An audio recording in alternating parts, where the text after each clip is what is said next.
Sejarah Sabah. Migrasi suku yang terawal di Borneo.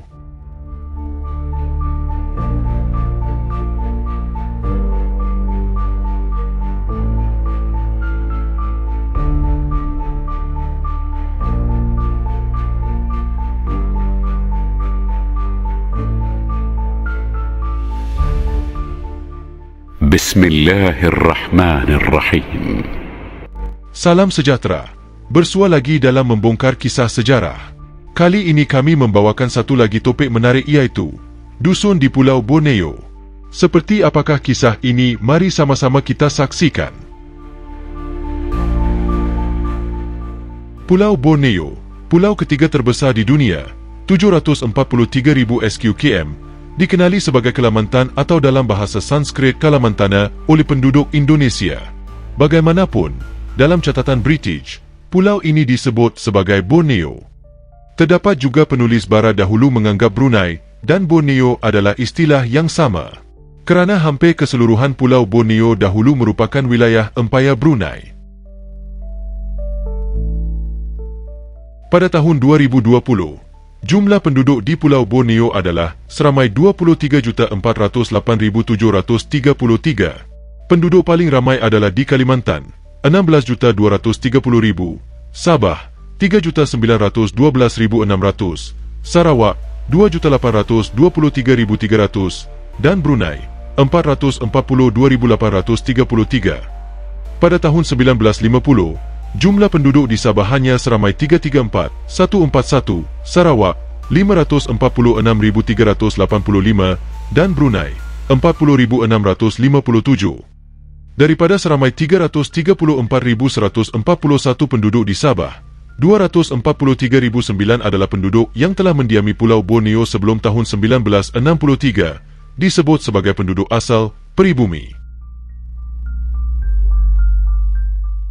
Kemunculan manusia pertama di Borneo dipercayai bermula pada tahun 45,000 sebelum Masihi, SM, apabila dipercayai populasi pertama manusia tiba di benua Sunda pada tahun 40,000 hingga 20,000 sebelum Masihi.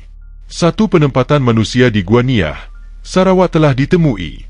Di Sabah, dipercayai penempatan manusia terawal adalah di Tingkayu dan Gua Madai, Lahad Datu, pada tahun 30,000 sebelum Masihi. Pada tahun 10,000 sebelum Masihi, terdapat penempatan manusia di Sangkulirang di Kalimantan Timur. Pada zaman ini juga, benua Sunda yang sebahagian besarnya adalah daratan telah lenyap akibat perubahan permukaan laut, menjadikan sebahagian dari kepulauan yang kini disebut Nusantara menghasilkan puluhan pulau.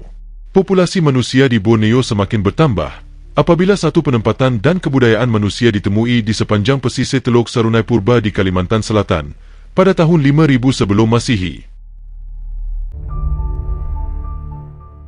Tidak berapa lama kemudian, satu pergerakan manusia dalam jumlah yang agak besar berlaku pada tahun 2500 sebelum Masihi, apabila sekumpulan manusia daripada ras Mongolis suku Bunun dari Formosa, Taiwan, tiba. Dia bertambah banyak sekitar tahun 242 sebelum Masihi, apabila beberapa buah penempatan berkembang menjadi sebuah kerajaan. Beberapa penempatan manusia mempunyai organisasi kepimpinan seperti mana Kerajaan Kutai, kemudiannya menjadi Kerajaan Kutai Martadipura yang dipimpin oleh Aswawarma dan kemudiannya oleh Prasasti Yupa.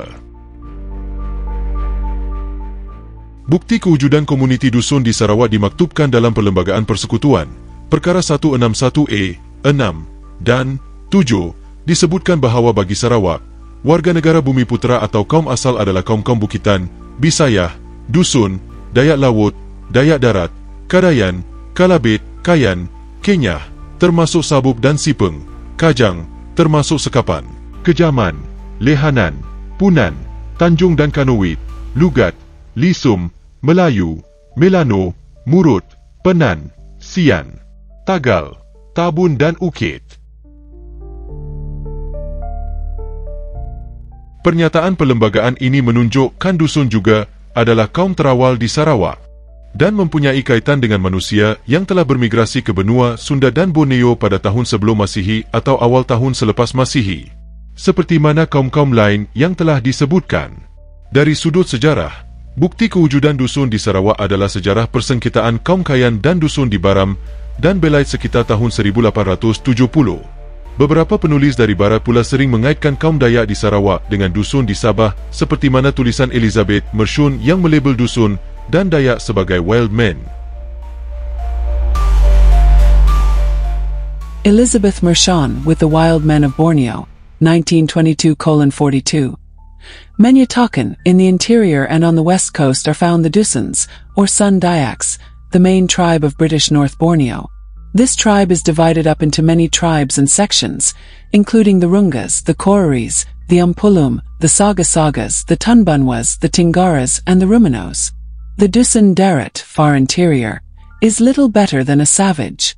Nearer the coast, the Dusun is more civilized, both in his way of dressing and in his manners. Nobody seems to know much about the Dusans, and as yet, no satisfactory account has been written of them or of the Dayaks either. The Dayaks are considered as the aboriginals of Borneo, yet they resemble the Chinese in many ways. The Dusans also seem to have Chinese. Sementara di Brunei, kewujudan dusun di Brunei dijelaskan dalam bahasa pertuturan yang masih digunakan di Brunei.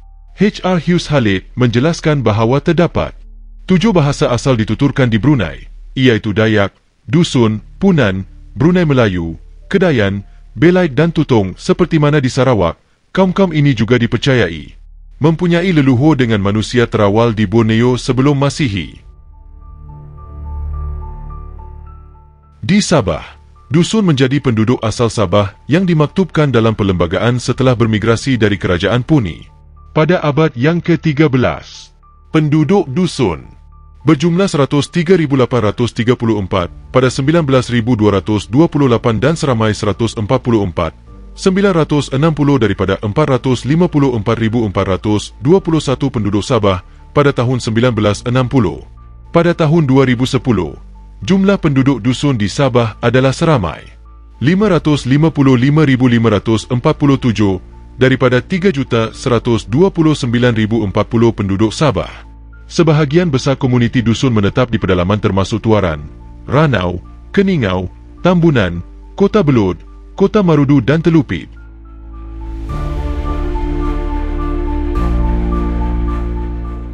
Kedua-dua pernyataan perundangan dan kisah sejarah ini menguatkan hujah bahawa komuniti dusun ada di mana-mana tempat di Borneo, termasuk Sarawak, Brunei dan juga Kalimantan.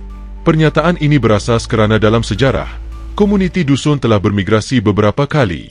Dipercayai penempatan komuniti dusun sebelum bermigrasi ke pedalaman Borneo adalah di sepanjang pesisir pantai di Sarawak dan Brunei. Dipercayai juga bahawa sebelum membuat penempatan di pesisir pantai, komuniti ini pernah mendiami penempatan di gua sebelum Masihi. Migrasi komuniti dusun ke kawasan pedalaman Borneo Utara atau Sabah bermula pada tahun 1212. Beberapa penempatan di utara Borneo telah didirikan, termasuk di sepanjang Sungai Klias, Sungai Padas, Sungai Labuk dan Sungai Kinabatangan. Di pedalaman, satu kawasan yang menjadi tumpuan utama penghijrahan adalah di Nunuk Ragang, berdekatan Kampung Tompios dalam daerah Ranau, beberapa kilometer daripada sempadan Ranau Telupit, Sabah. Dipercayai komuniti dusun terawal yang membuat penempatan di Nunuk Ragang telah menggunakan Sungai Labuk untuk sampai ke Nunuk Ragang. Bagaimanapun beberapa kumpulan juga datang dari pelbagai arah lain ke Nunuk Ragang menggunakan Sungai Liwogu Kawananan dan Kogibangan. Sebab itulah pelbagai kumpulan yang mendiami Nunuk Ragang mempunyai dialek dusunik yang berbeza. Bagaimanapun, terdapat beberapa komuniti dusun yang tidak menyertai migrasi ke Nunuk Ragang, sebaliknya bergerak di sepanjang pesisir pantai Sabah dan menetap di beberapa kawasan lain, termasuk Menumbuk, kawasan Sungai Klias, Sungai Padas, Tuaran, Kota Belud dan Labuk di pantai timur. Terdapat juga kumpulan yang bergerak sehingga ke beberapa kepulauan di Filipina.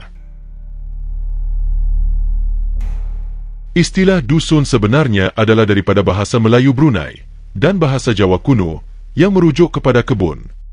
Dipercayai istilah ini digunakan oleh orang Brunei untuk merujuk penduduk Borneo yang tinggal di pedalaman dan menjalankan aktiviti pertanian sekitar abad yang ke-15. Istilah dusun terdapat dalam syair Awang Semaun, iaitu syair negara Kartagama. Istilah dusun. Awang Semaun merupakan Panglima Perang Brunei sekitar tahun 1401. Syair ini antara lain menceritakan penubuhan kerajaan Brunei dan peluasan pengaruh kerajaan Brunei di Borneo, termasuk ke pedalaman Sabah. Ketika ini kerajaan Brunei moden baru beberapa tahun muncul dan dalam usaha menguasai pantai barat Borneo Utara. Penggunaan istilah ini menggambarkan orang Brunei melihat komuniti dusun sebagai komuniti agraria yang menjalankan aktiviti pertanian, berkebun dan mengusahakan ladang. Owen Rutter menggambarkan komuniti dusun ini sebagai agak maju dalam bidang pertanian kerana menggunakan teknologi bertani yang baik. Sebab itulah kebanyakan penulis barat menggambarkan dusun sebagai the people od orchard, men od de orchardias atau orchard owner. Terdapat pandangan yang mengatakan bahawa komuniti yang dipanggil dusun oleh orang Brunei adalah idaan. Bagaimanapun amat sedikit yang memanggil komuniti itu sebagai idaan, seperti mana penjelasan Rutter. In old books, the Dusans are usually referred to as Idian, but this name is never heard now, though the collective name Dusun is not usually applied by the people to themselves and was probably originated by the Bajots.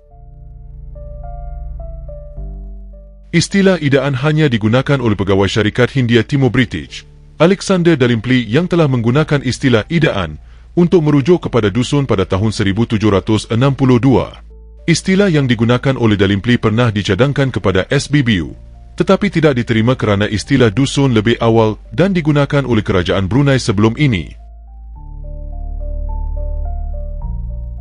Melalui perbincangan DJ Prentice dengan GN Apple dicatatkan sebagai DJ Prentice, following a suggestion by GN Apple used the term idaan to refer to this family, subdivided and dusunik, much the most populous. Komuniti ini pada awalnya tidak mahu dipanggil sebagai dusun. Sebaliknya menggunakan nama puak yang lahir daripada kumpulan yang dibentuk melalui suku, kumpulan bermigrasi dan pertempatan.